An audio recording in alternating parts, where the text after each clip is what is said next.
Hello and welcome into the Pioneer Basketball Show with Pioneer coach J.T. Burton. The Tusculum Pioneers, enjoying a three-game homestand, will play the final game of that homestand this week and then travel to Wingate University. Brian Staten joined by Pioneer coach J.T. Burton. Last week, the Pioneers entertained Mars Hill and Coker.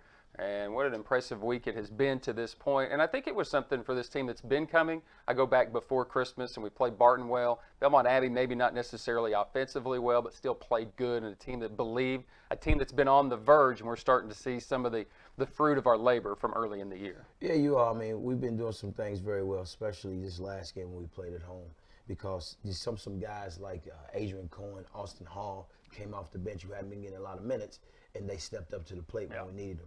So, I mean, when we hit a stretch where we've kind of been up and down, but these last two home games have been really good to us. Let's take a look at some of these last two home games, and let's start with the Mars Hill Lions. Mars Hill came in with the leading scorer in the South Atlantic Conference in Jay-Sean Brooks, and through 21 minutes of play, you held this guy to just 2 points, so a solid defensive game against one of the scariest scorers in the league. Yeah, we did a really good job of knowing where he was all the time on the court. I mean, because we had to have somebody shout him because he could score the ball at all levels. He did a really good job, as I told you before. He could defer and pass the ball, make somebody else better. It wasn't necessarily the greatest of first halves for our team. 10 of 32, 31% from the field, but you hold them to 9 of 30, 30%. We go 0 for 7 from 3, and that's something we have been doing very well this year. Yeah, I mean, we didn't take a lot of them to it either. Right. So, 0 for 7, I'll take that because, like we said, we start off slow, we dug ourselves a hole, but we was able to rebound and come back. You see Brandon Mitchell, and again, him and Trent Gibson. I think Brandon Mitchell, Cam King, we really imposed our will in the paint in the game.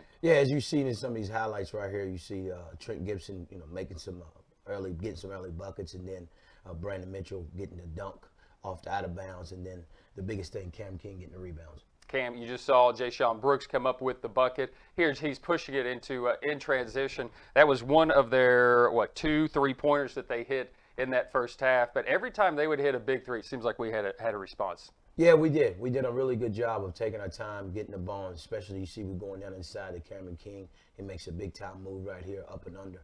And with that being said, I mean, that's where we got to start. That's our Achilles heel, inside out. Totally different second half. 17 of 30, go 4 of 10 from 3. The game becomes Tariq Jenkins doing what he does. Not necessarily a track meet, but you really were able to force some tempo. Yeah, we was. I mean, when Tariq comes off the bench, I mean, he's not very happy about that role as of right now, but he changes the game with us because he can get in the middle, he can get in the lane and make plays for others. Yeah, well, I sit there and joke during the broadcast and say, if he'll embrace the role, he'll probably be the best sixth man in the country. Yes, and I told him that the other night. He's getting better at it to his defense. I mean, because he's beginning to change. He's seen the change when he comes off the bench and how our team picks up when he comes in the game. Brandon Mitchell has electrified the crowd, a couple of dunks in the game, and then that really gets Caleb Hodnett going, and then Trent Gibson going. It seems as if our offense, one guy can feed our offense brilliantly. Yeah, we always preach go inside out, inside out. We got a certain number of paint touches. It means getting inside of the lane during the game. And we done that. As you see Brandon Mitchell going off, taking one bounce and getting to the rim for the dunk. Yeah, you had said, too, that was one of the things that you kind of been encouraging him to do. And some of the things that we haven't seen out of him, obviously just a sophomore, but impressive to see him recognize what he has in front of him and then take off to the rim and make an electrifying play. Yes, I mean, we've been asking Brandon to do it the whole year. I mean, he can do it. He's very capable, and he can step out and make a jump shot. He's been doing that, at a high clip here of late. But, we ask him to be aggressive. So we throw the ball in inside because he's got a really nice hook shot and a nice array of moves on the block. So we've been trying to get him the ball and get him going early. Points off turnovers was 22-5 for the Pioneers. Outscored Mars Hill inside the paint 34-22. I know that doesn't sound like a huge disparity there, but again, when you can impose your will and some of the things that you've done, then it opens up your outside game. Even though only hit 4 3-pointers in the game, I probably look at that and say, in our league, 4 is probably not going to win you a whole lot of games, but what you had done inside, really, you had already done the hardest part and the hardest work, and you come through with a very hard-fought 72-60 win. Yes, I mean, those 4 3-pointers that we hit came in at a crucial part of the time of the game, which, that's why I was telling you about the first half going 0 for 7, it was okay. But starting inside out, that's where our main focus is, because we got some good post players that can score the ball, and if you take it down the inside and kick it back out, you're gonna have a wide open shot. Pioneers had 3 in double figures, led by Trent Gibson, who had been just a little bit on a slump, so it was good to see him really respond to start a homestand. Yes, it was. I mean, Trent was very aggressive at the start of the game. I mean, he didn't take a lot of threes, but he did get to the line a couple of times, and he done a really good job of driving the basketball and getting to the rim. Near double-double for Brandon Mitchell, 13 points, 9 rebounds, and then 10 points for Dylan Smith, who's starting to play well. We'll talk a little bit more about him coming up in this next game. And they did all of that, 72 points, by only getting 6 points from Donovan Donaldson, although holding the league's leading score at 22.9 a game to just 2 points. Of course, Jaysean Brooks also left the game in a sling, played just 21 minutes, didn't see him in the final 15 minutes of the second half either. But that matchup zone really caused Mars Hill some problems. Yeah, it did. I mean, it caused problems. I mean, we extended it a little bit, and then with the Brooks kid that only played 21 minutes, he only had 2 points, and that was a big emphasis because he tried to put his stamp on the game early, hit a jump shot early, but we did a really good job of finding out where he is and where he was all the time on the court. So the Pioneers go to 5-8 on the year, get their first conference win of the season as they defeat Mars Hill, and that's their 5th straight against them. They take on a Coker team in our second contest on a Saturday, and the Pioneers haven't had a whole lot of success. In 10 games against Coker, had just 3 wins all time against the Cobras, and even in their wins, had only been able to hold Coker under 80 points one other time. Well, we'll talk a little bit more about that coming up. Coker coming in, knew they were going to be phenomenal. Khalil Halls was coming in, and this guy can score from anywhere on the floor. Another extremely scary score. Another great team that was coming in. Yes, I mean, we knew that the way they like to play, you talk about Hall, he could score. He's another kid, could score at all levels. We knew we had to keep him in check. You know, if he was going to get his 20 to 25 points a game, we was wanting him to be a high-volume shooter. And we done a really good job of containing him. I think he had 19 for the game, but it was a tough 19 he had to get. And we did a really good job of closing down the gaps because we knew they'd like to drive and kick. All right, let's take a look at the highlights of Tusculum versus Coker. And again, here at Pioneer Arena, arguably, well, just statistically, the best first half I've seen this team play. Well, I mean, it was pretty good. I mean, I still don't know if it's the best. I think we got better, you know, more to come. But we did a really good job, especially they started out 8-0, as you see, making threes. But we had got adjusting, and Don got going early with that 3 you see at the top of the key. And then we did a really good job of taking our time, you know, fighting back in the game. Like I told you, we like to spot teams 8 to 10 points, make it exciting. But then you see Don Donaldson hit another 3. We're being very patient on the offensive end.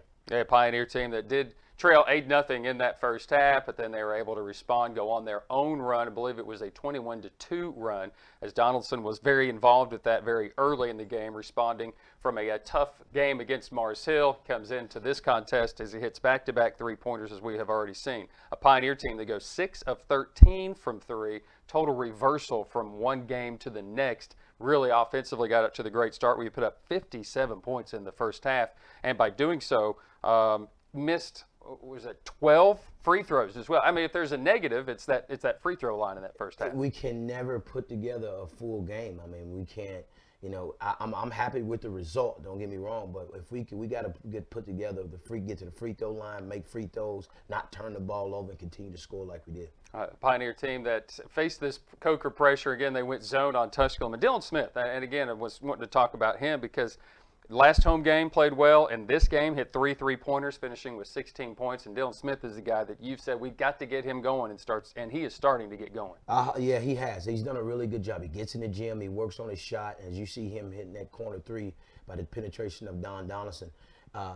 That's huge for him because he's played for me in my first year, his second year at Motlow. So with that being said, he understands the system. I mean, and he stayed with it. I just told him to stay the course, get in the gym, continue to work on his shot, and he has been. A couple of guys that have come in more instant impacts in that first half. Foul trouble, we'll talk about the fouls in the game, but Austin Hall, Jackie Davis kind of rotate these 4 and 5s, and they're the kind of the second unit that has come in. We're going to see Adrian Cohen coming in here in just a moment as well, but that last possession was just a huge possession, offensive rebound after offensive rebound, and Hall finally finishing. Yeah, I mean, Austin Hall done a really good job. He's another one. Those guys stay prepared, and my assistant coaches do a really good job with those guys staying prepared for this moment, because we get in foul trouble, we got to need them to step up, and they did. Donovan Donaldson in this game was chasing 1,000 points for his career, hits his third three-pointer. Cam King, and there's Adrian Cohen that I was talking about. Just a kid that has been waiting for his chance and got his chance on Saturday. He's one of the kids I sing his praises all the time because, and I tell the guys, if it was a kid needed to complain, it's him because he started off the season starting. Then he started off playing minimal minutes. Then he started off playing no minutes. But this kid stayed ready, stayed focused the whole time, and this game it showed. Impressive first half. 57-34. The Pioneers lead the first half and shoot 57%, limit Coker to 32%. Then the Cobras come out in the second half. We just didn't match their energy. No, we didn't, and that's one of the problems that I've been trying. I have to fix as a head coach, and hopefully we can come out on Wednesday and do that. But in this game right here, we got to stop coming out. Slow starts of first half, slow starts of second half. We can't do that. Pioneer team that picked up a bunch of foul trouble. Brandon Mitchell didn't play many minutes in this contest, but again, that little hook shot was key as Coker gets off to an extremely good start, and then they just started hitting threes. The game did open up a little bit throughout this contest. You were able to get some transition points. Your fast break points not as big, 10-6. Your second chance points were huge in the first half, but then they started going after the glass. Actually out offensive boarded us in the game, 21-20. Yeah, giving up 21 offensive rebounds is huge, but as you've seen, well, we was down by 6. Don Donaldson came, went to the rim, got a foul, missed a free throw for the and one. Then Adrian Cohen gets a putback. So, and then we come down, get a stop, and then hit a 3 in the corner. And then as you see, Dylan Smith drove the ball, getting to the rim, then step back and hit a 3. To open the game back up. A lot of great resolve in this game. A 26-point lead that was down to 5 at 70-65, and then it just took a spark. It just took one guy to make a play. Dylan Smith involved. It was Donovan Donaldson involved, and it wasn't just settling for a jumper. Tariq Jenkins was huge. Goes 10 for 12 at that free throw line. We're atrocious in the first half. Well, we really stepped up and hit the big shots when we need to in the second. Yeah, I mean, it's him embracing his role because if you noticed, coming down a stretch when we really needed a bucket, he didn't force it, and what he done is ran our team, and that's huge for Tariq. That's a huge step for him, as you see Austin Hall falling up at the end. But that's a huge step for Tariq to be able to step back, because he's a scorer, to be able to step back, run the team, and get us in the offense. Pioneers shoot 50% for the game, hold Coker to 37% shooting, and the league's 6th leading scorer at 18 a game, and Khalil Hall's 2 in the first half, finishes with 17 for the game. Really ignited that run, that little spark plug. You knew it was going to happen. Yes. I mean, you did. And this is college basketball. Some teams can make runs, and they were capable of doing that. But really impressed with the way the team steadied. It's not necessarily totally veteran, but you got enough veterans out there that know what to do. Yeah, I mean, I agree with that. I mean, that's a testament to those guys staying together and not giving up, because I think, remember when we was playing at home against Queens and they made their run, and we got kind of out of character. And the guys, I think we learned from it. I mean, we've showed that, and we did a really good job of withstanding that run. 28 fouls for Coker, 26 for Tusculum. They had an ejection. We had a couple of guys foul out. It was just a tough game to get some flow, but I think I was more impressed with that. Even though as choppy as the game was, every possession there was a whistle that was blown, and it was warranted. I mean, it was physical, but I just believe that without much flow, I think I'm more impressed with the fact that we put up 95 points, hold Coker under 80 for only the second time ever that we have played them. So I think I was more impressed with that. Yeah, I mean, again, it goes back to the guys paying attention to detail. I mean, because paying attention to the scouting report, because we knew the way they scored, the way they get up and like to get up and down and get the game going fast. And we did a really good job of even though it wasn't any flow, I guess, but we did a really good job of staying within ourselves, running the offense, and getting the ball to the right place, people in the right spots. Pioneers get their 6th win of the year, equal their win total from a season ago. So they go to 6-8 on the year. Now get their 2nd win of the league at 2-4. And if you look at the South Atlantic Conference standings, you realize this could be a very important week for the Pioneers to put themselves in a conversation as we approach the mid part of the conference year that, you know what, we could get into that upper 6, after the end of this week. So we'll talk about that a little bit more. Donovan Donaldson in the game does score his 1,000th point for his career as he gets 22 in the game, put up 15 in that first half. So congratulations to Don. Well-deserved honor for his collegiate career. When we come back with Pioneer coach JT Burton, we'll talk this week. Impressive, important week at Tusculum. That's when the Pioneer Basketball Show continues. Jason was an ordinary man with an insatiable appetite until he got a call that changed everything. Applebee's All You Can Eat is back with shrimp. This January, get ready to order. Starring riblets, tenders, and introducing shrimp.